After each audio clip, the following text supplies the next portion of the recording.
আমাদের মধ্যে দেখবেন একটা নিয়ন্ত্রণ করার প্রবণতা আছে। আমরা আমাদের ছোটদের নিয়ন্ত্রণ করি, আমরা আমাদের পার্টনারদের নিয়ন্ত্রণ করতে চাই, আমাদের এমপ্লয়ীদের নিয়ন্ত্রণ করতে চাই, বন্ধুদের নিয়ন্ত্রণ করতে চাই। মানে নিয়ন্ত্রণ করা কিন্তু মানুষের একটা সহজাত ব্যাপার। কিন্তু যখন খরচ নিয়ন্ত্রণের প্রশ্ন আসে, যখন আমরা বলি যে খরচ নিয়ন্ত্রণ করেন বা আমি নিজেও করতে চাই খরচ নিয়ন্ত্রণ, তখন ভিতরে একটা উস্কুস অবস্থা তৈরি হয়। এই নিয়ন্ত্রণে কিন্তু আমরা বেশি রাজি নই। কিন্তু দেখেন, খরচকে যদি নিয়ন্ত্রণ করা যায়, একটা লিমিটের মধ্যে আনা যায়, নিজের মনকে প্রশান্ত করা যায়, তাহলে কিন্তু আলটিমেটলি আপনার সেভিংস বেড়ে যায়, আপনার ইনভেস্টমেন্টের পরিমাণ বেড়ে যায়, আপনার আর্থিক দুর্দশা ঘুচে দেয় এবং আলটিমেটলি আপনি ফিনান্সিয়াল ফ্রিডমের পথে যাত্রা শুরু করেন এবং ফিনান্সিয়াল ফ্রিডম পেয়ে যান, আর্লি রিটায়ারমেন্ট করতে পারেন। তাহলে দেখেন, শুধু খরচ নিয়ন্ত্রণের মধ্যে আপনার জীবনে কিন্তু অনেক সুন্দর সুন্দর পরিবর্তন হতে পারে। তো সবাইকে নিয়ন্ত্রণ করতে চাই, সবকিছুকে নিয়ন্ত্রণ করতে চাই, খরচকে নিয়ন্ত্রণ করতে চাই না।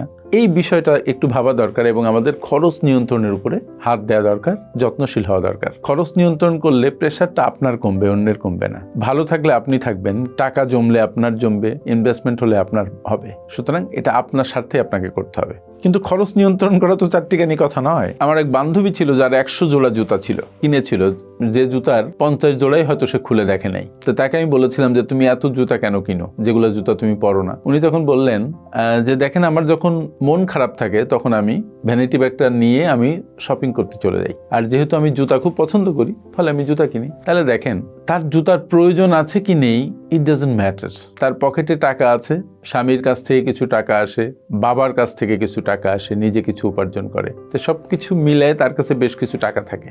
যেহেতু টাকা থাকে আর মনের মধ্যে অশান্তি আছে, ভালো লাগছে না, ভালো লাগাতে হবে মনকে, এরকম একটা ফিলিং আছে, ফলে উনি চলে যেতেন শপে। উনি পছন্দ করতেন জুতা, একটার পর একটা জুতা কিনতেন, লাগুক আর না লাগুক। এই যে অবস্থা, এটা কিন্তু আমাদের মূলত অন্তর্গত একটা ব্যাপার, ভিতরে ডিজাইন করা একটা ব্যাপার রয়ে গেছে। আমাদের মধ্যে অনিয়ন্ত্রিত একটা মন থাকে এবং সেই মন আমাদের খরচে প্রলুব্ধ করে।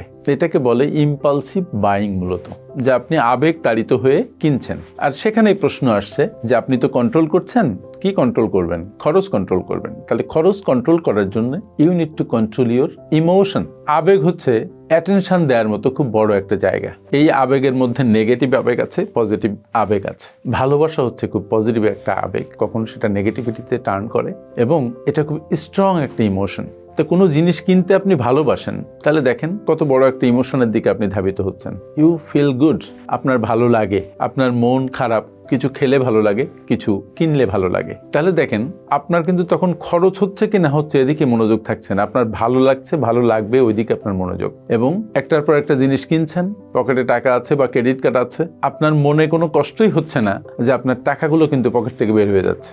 আলটিমেটলি তো ঋণ হচ্ছে অথবা সত্যি পকেট থেকে টাকা বেরিয়ে যাচ্ছে, কিন্তু খেয়াল হচ্ছে না। খেয়াল হচ্ছে কখন, যে মাসের শেষে অথবা যখন টাকা শেষ হয়ে যাচ্ছে কিন্তু টাকার আবার দরকার হচ্ছে, তখন ক্রেডিট কার্ডের লিমিট যখন শেষ হয়ে যাচ্ছে, আপনি যখন কিনতে পারছেন না, যখন কার্ড বাউন্স করছে, তখন আপনার মনে হচ্ছে যে হায় হায়, টাকা তো নেই। কিন্তু মজার ব্যাপার হচ্ছে, যদি আপনি খরচকে নিয়ন্ত্রণ করতে চান, তাহলে এই আবেগকে একটু প্রাধান্য দিতে হবে নিয়ন্ত্রণের দিকে। এই কারণে যে আপনার হিসাবে বসতে হবে, আপনার একটা বাজেটিং করতে হবে যে আসলে এই মাসে আপনি কত টাকা আয় করছেন এবং কত টাকা খরচ করবেন। যখন বাজেটিং করে নিজেকে একটু বেঁধে ফেলবেন, তখন আপনার এই আবেগ নিয়ন্ত্রণটা সহজ হবে। কিন্তু আবেগ নিয়ন্ত্রণ করতে চাইলে তো নিজের মধ্যে আপনার আগে ওই বিষয়টা তৈরি হতে হবে যে ইয়েস, আমি আবেগকে নিয়ন্ত্রণ করতে চাই। আমরা যত খরচ করি সারা দিনে, তার প্রায় 60 থেকে 70 ভাগ আবেগতাড়িত খরচ, এবং এই খরচের একটা ম্যাক্সিমাম পার্ট আপনি খরচ না করলেও চলতো, বাট আপনি খরচ করে ফেলেছেন। আমার সাথে যারা কনসালটেশনে বসেন বা আমার সাথে যাদের আলাপ হয়, আমার চ্যানেল যারা দেখেন, তাদের অনেকেই বলেছে যে যখন তারা বাজেট করা শুরু করেছে তখন তার খরচ অনেক কমে গেছে এবং তখন সে অবাক হয়ে গেছে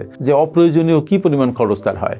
হার্ভার্ড বিজনেস রিভিউ তাদের একটা গবেষণায় দেখিয়েছে যে যখন কেউ বাজেট করে তখন তার খরচ 25 ভাগ পর্যন্ত কমে যায়, শুধু লিখলেই। কারণ তখন আপনার আবেগ নিয়ন্ত্রণ করা সহজ হয়। তাহলে আপনি যদি আপনার খরচকে কমাতে চান, একটা ডিসেন্ট লাইফ লিড করতে চান, আপনি সঞ্চয় এবং বিনিয়োগকে ঠিক রাখতে চান বা বাড়াতে চান, আয়কে বাড়াতে চান, তাহলে আপনাকে লিখতে হবে। এবং মজার ব্যাপার হচ্ছে আপনার আবেগকে কন্ট্রোল করতে হবে। লিখলে আপনার আবেগ কন্ট্রোলটা সহজ হবে, আর না লিখলে আপনি ইম্পালসিভ বাইং করতেই থাকবেন। এই সমস্যা থেকে বের হওয়া খুব কঠিন। কিন্তু যখনই নিজেকে বেঁধে ফেলবেন এবং মনস্থির করবেন যে আপনি এটা করবেন, তখনই পারবেন। এবং বাজেটিং করা এবং প্রত্যেকটা খরচকে লিখে রাখা এবং খরচকে রিভিউ করা, ইট ইজ ভেরি ইম্পর্টেন্ট। সুতরাং যদি খরচ কমাতে চান, তাহলে কি করতে হবে? আবেগের লাগাম টেনে ধরুন। আপনার অটোমেটিক্যালি খরচ কমে যাবে। আমার সাথে এতক্ষণ থাকার জন্য অনেক ধন্যবাদ। আপনারা যারা বিশ্বমানের project profile, company profile, project feasibility, market survey, business and marketing plan এবং ওয়েবসাইট তৈরি করতে চান, তারা আজই যোগাযোগ করুন আমাদের সাথে। FinPower Leadership International, a finance and business consulting firm.